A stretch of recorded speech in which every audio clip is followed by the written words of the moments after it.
Praise the Lord. இன்றைய சிந்தனைக்கு கதை ஒன்றை கேட்போமா? டாக்டர் செல்லப்பா காலையில கவர்மெண்ட் ஹாஸ்பிட்டல்லையும் மதியத்துல பிரைவேட் ஹாஸ்பிட்டல்ல வேலை பார்த்தாலும் மாலையில தான் வீட்டுக்கு கீழே இருக்கிற அந்த கிளினிக்கு கண்டிப்பா வந்துருவாரு. காரணம் அவர் இலவசமா நடத்திட்டு இருக்கிறாரு. அவர் அங்கதான் பிறந்து வளர்ந்ததெல்லாம். மீடியம் கிளாஸ்ல பிறந்த அவரு கடவுளோட தயவாலையும் அவரோட கடின முயற்சியாலையும் இன்னைக்கு டாக்டர் ஆயிருக்காரு. தான் டாக்டர் ஆன உடனே ஏழைங்களுக்கு ஏதாவது செய்யணும்னு ஆசைப்பட்டாரு.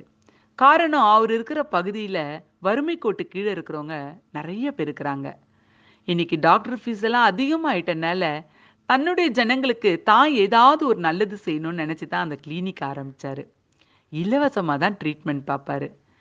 யாராவது விருப்பப்பட்டு ஏதாவது கொடுக்கணும்னு ஆசைப்பட்டா அந்த கிளினிக் வாசல்ல ஒரு உண்டியல் இருக்கும்.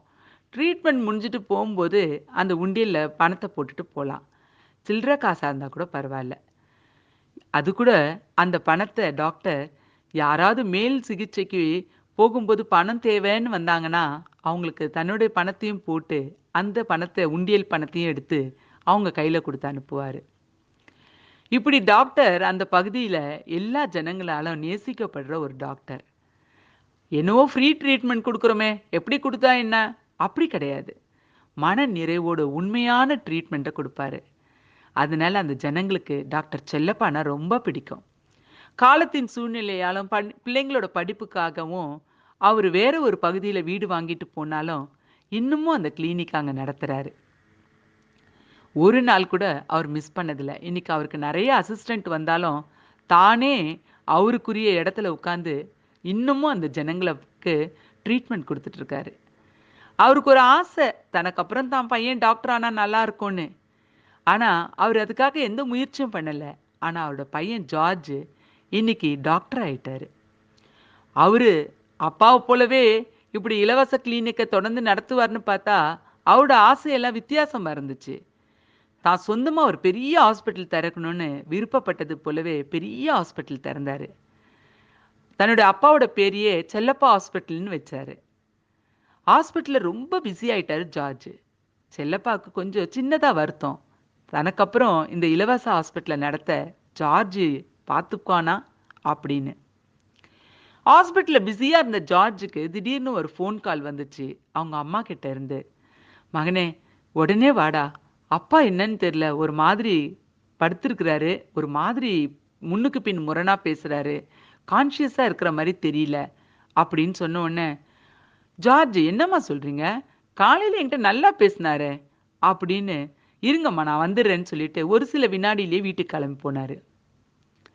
ஏதோ வாயில எதையோ சொல்லி அவரு முணங்கிக்கிட்டே இருக்கிறது ஜார்ஜ் உள்ள நுழைஞ்சோன்னு கவனிச்சாரு. ஜார்ஜை பார்த்தோன்னா அவர் கண்ணு ஃபுல்லா ஒரே சந்தோஷம். கிட்ட வர சொல்லி கூப்பிட்டாரு. அப்பாவோட கிட்ட போய் உட்காந்துட்டு கையை பிடிச்சிட்டு, என்னப்பா என்னாச்சு, காலையில நல்லா இருந்தீங்களேப்பா, என்ன பண்ணுது அப்படின்னு கேட்டு பல்ஸ் எல்லாம் பார்த்தாரு ஜார்ஜ். அப்பா உண்மையிலேயே ஏதோ நம்மளை விட்டு போயிடுவாருன்னு ஜார்ஜுக்கு மனசுக்கு பட்டுச்சு. அப்பதான் செல்லப்பா மெதுவா வாயை திறந்து, ஜார்ஜ் அப்பாவுக்கு ப்ராமிஸ் பண்ணுவியா அப்படின்னு கேட்டாரு. அப்பா தன்னை ஏன் சத்தியம் பண்ண சொல்லி கேட்கிறாருன்னு புரியாம சூழ்நிலைக்காக கண்டிப்பாப்பா அப்படின்னு ஜார்ஜ் சொன்னாரு. பதிலுக்கு செல்லப்பா, என் கிளினிக்கை நடத்துவியா அப்படின்னு கேட்டாரு. ஜார்ஜால மறுக்க முடியல.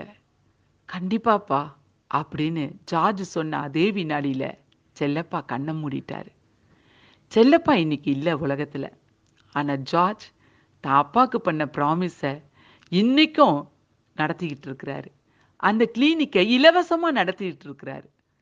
ஆமா, தனக்கு நல்ல ஆசீர்வாதமான சொத்து சுகம் பெரிய ஹாஸ்பிட்டல் எல்லாம் இருந்தாலும் தன்னுடைய அப்பாவோட விருப்பத்தை இன்னைக்கும் ஜார்ஜ் நிறைவேற்றுறாரு.